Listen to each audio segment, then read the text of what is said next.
এক শ্রেণীর নামধারী মুসলমানগণ বলে থাকেন 12 রবিউল আউয়াল পালন করা বেদাত। কি বলে না বলেন? সম্মানিত আশিক রাসূল বলে তারা কেন বলে?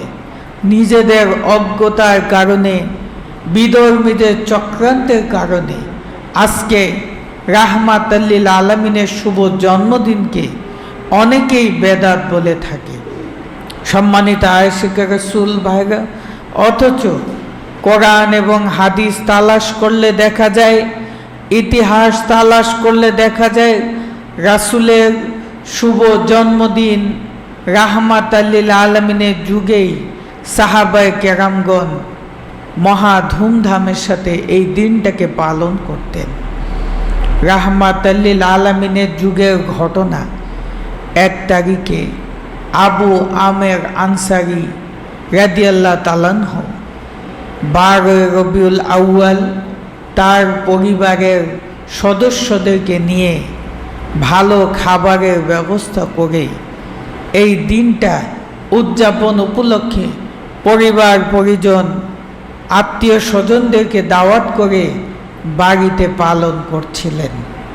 যখন পালনরত অবস্থায় রাহমাতাল লিল আলামিনের উপর দরুদ এবং সালাম পেশ করতে লাগলেন, এমত অবস্থায় দয়াল রাসূল সাল্লাল্লাহু আলাইহি ওয়াসাল্লাম জাহেরিতে তার বাড়িতে এসে হাজির হলেন। হাজির হওয়ার পর রাহমাতাল লিল আলামিন দরজার কড়া নাড়লেন। নাড়ার পর আবু আমের আনসারী রাদিয়াল্লাহু তাআলা আনহু দৌড়ে এসে দরজা খুলে দেখলেন দয়াল রাসূল সাল্লাল্লাহু আলাইহি ওয়াসাল্লাম জাহেরিতে সশরীরে তার বাড়িতে এসে হাজির। আবু আমের আনসারী রাদিয়াল্লাহু তাআলা আনহু রাহমাতাল লিল আলামিনকে স্বাগত জানালেন। আসসালাতু আসসালামু আলাইকা ইয়া রাসূলুল্লাহ, আসসালাতু আসসালামু আলাইকা ইয়া হাবিবাল্লাহ, আপনি দয়া করে আমার বাড়িতে প্রবেশ করেন। রাহমাতাল লিল আলামিন বাড়িতে প্রবেশ করলেন। দেখলেন বাড়িতে বিশাল খাবারের আয়োজন, অনেক লোকের আয়োজন। রাহমাতাল লিল আলামিন জানতে চাইলেন, হে আবু আমের, তুমি আজকে যে আয়োজন করেছো এটা কিসের আয়োজন? কি উপলক্ষে এই আয়োজন তুমি করেছো?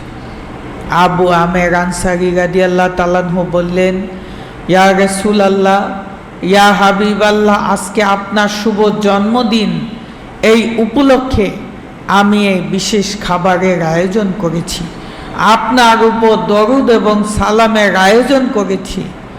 এই কথা শুনে রাহমাতাল লিল আলামিন অত্যন্ত আনন্দিত হলেন, খুশি হলেন। রাহমাতাল লিল আলামিন আবু আমের আনসারীকে বললেন, হে আবু আমের, তুমি যে আয়োজন করেছো আমি এতে খুশি হয়েছি, আল্লাহ তাবারক ওয়া তাআলাও খুশি হয়েছে। তুমি যে আয়োজন করেছো, এমন আয়োজন তুমি করাতে তোমার উপর আল্লাহর পক্ষ থেকে রহমত আসবে। যারা এই আয়োজন করবে, যারা এইভাবে আমার উপর দরুদ এবং সালাম পেশ করবে, আমি তাদেরকে নিয়ে এক জান্নাতে প্রবেশ করব। সবাই বলেন সুবহানাল্লাহ।